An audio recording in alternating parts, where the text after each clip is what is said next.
Hello दोस्तों, कैसे हैं आप लोग? आप लोगों की तैयारी कैसी चल रही है? 18 तारीख से मैथ का पेपर है और इस बार अंतिम रिवीजन होगा। इस वीडियो में हम ऑब्जेक्टिव और शॉर्ट क्वेश्चन के बारे में डिस्कस करेंगे। इस चैप्टर से जितना भी ऑब्जेक्टिव आएगा वो सिर्फ एक वीडियो में ही आप लोगों का क्लियर हो जाएगा। और हम ऐसे ही नहीं बोल रहे हैं, हम बार बार प्रैक्टिस करके बता रहे हैं सभी क्वेश्चन का एनालिसिस करके। और हम सभी टीचर सर से अलग होंगे क्योंकि हम भैया टाइप में बताएंगे और आप लोगों को इसीलिए अच्छा लगेगा क्योंकि हम खुद इंटर का एग्ज़ाम दे चुके हैं, हमको प्रेशर पता है क्या होता है। अगर आप लोगों को वीडियो अच्छा लगेगा तो अपने दोस्तों के साथ शेयर कीजिएगा और इसके नेक्स्ट टॉपिक पे भी वीडियो बनाएंगे। और इस वीडियो के अंत में हम गैस शॉर्ट क्वेश्चन बताएंगे, उसका सिर्फ प्रैक्टिस करके जाना है आप लोगों को। हम कुछ नहीं एक्स्ट्रा बताएंगे, बस उसका प्रैक्टिस कर लेना। आपका सब्जेक्टिव में शॉर्ट क्वेश्चन 15 में 15 सही होगा, बस इतना ही। चलिए आप लोगों को हम ऑब्जेक्टिव बताते हैं क्या क्या बेस्ट 19 प्रश्न चैप्टर 1 से पूछा जाता है। ऑब्जेक्ट फर्स्ट से हो जाएगा √3, √2, √5। ये कैसी संख्या है? ओपरी में या परी में ये पूछा जाएगा, तो ये ओपरी में संख्या है। जैसे √4, √25, 1/√4, ये सब संख्या पूछ लेगा तो क्या बताना है? ये परिमेय संख्या है। जैसे 7/25 पूछ लेगा कि शांत है या अशांत, तो 7 इसमें होता है हर का गुणनखंड। देखते हैं तो हर का गुणनखंड अगर 5 और 2 हो तो वो शांत होगा, और 5 2 के अलावा और कोई भी संख्या हो तो अशांत होता है। इसका यही होता है, हर का गुणनखंड लिख देते हैं।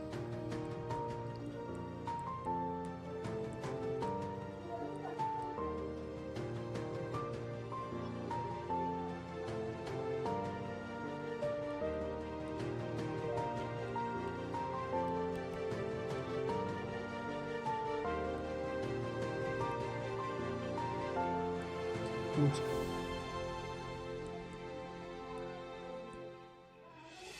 यूक्लिड विभाजन से क्या ज्ञात करते हैं?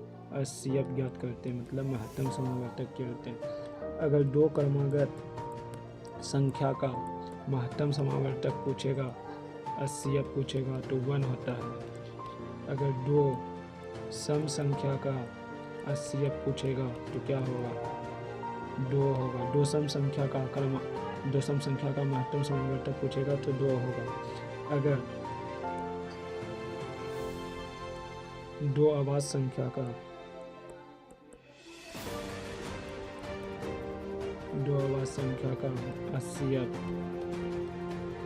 HCF पूछेगा तो 1 होगा। और A और B का आवाज दोनों हो,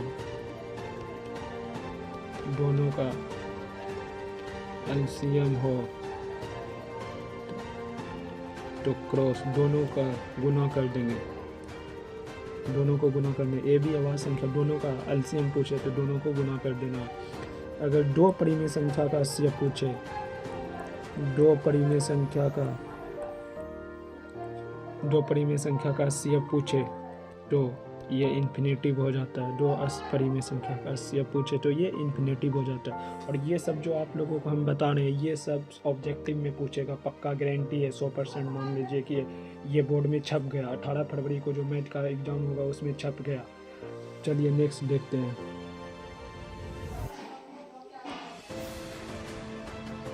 इसमें जैसे 1.234 ये लिखेगा और पूछेगा शांत है या अशांत, या परिमेय है या अपरिमेय, ये भी पूछ सकता है। तो ये परिमेय पूछ 1.63 रेकरिंग लगा देंगे तो ये भी परिमेय संख्या होगा। अगर रेकरिंग नहीं रहेगा तो ये अपरिमेय होगा। जैसे 1.212121 ऐसे डॉट तो ये अपरिमेय हो जाएगा। अगर पाई पूछेगा, पाई कैसी संख्या है, तो ये भी अपरिमेय संख्या है, लेकिन पाई का मान 22/7 होता है। और ये पूछेगा तो ये परिमेय संख्या होता है।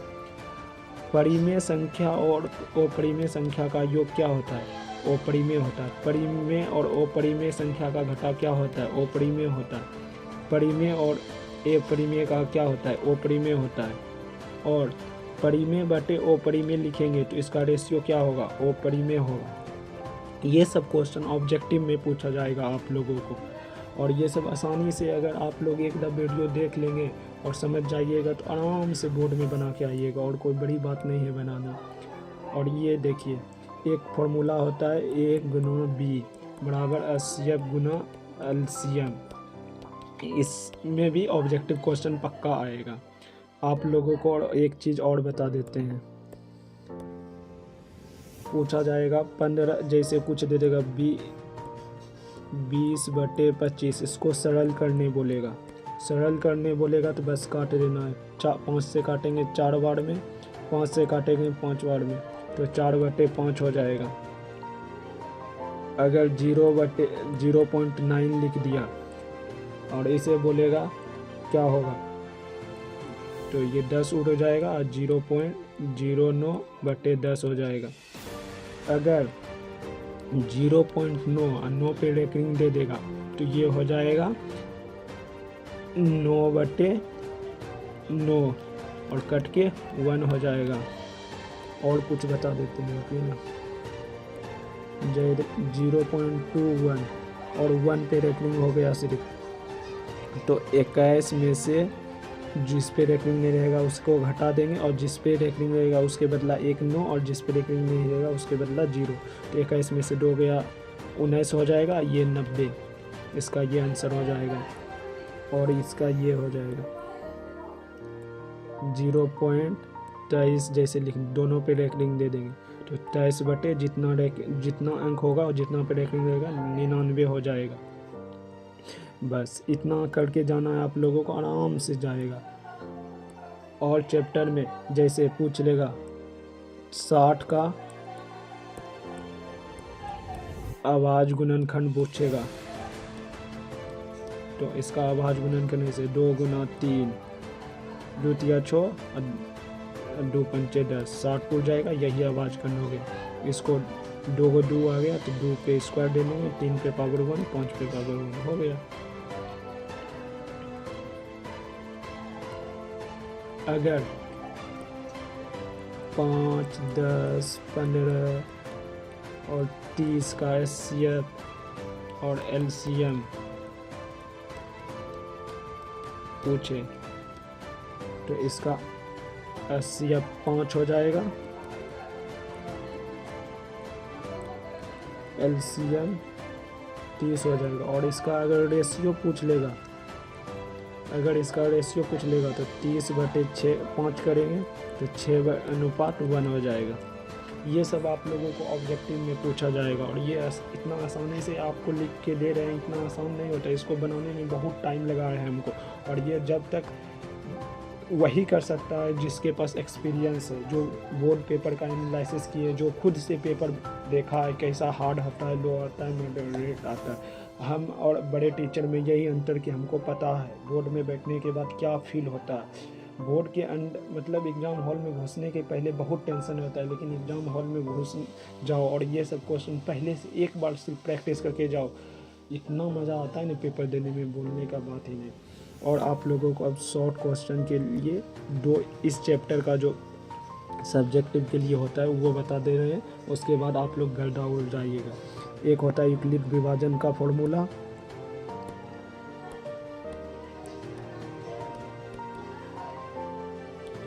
ए बराबर बी क्यू प्लस आर, ये होता है। और एक होता है ए गुना बी इक्वल एचसीएफ गुना एलसीएम।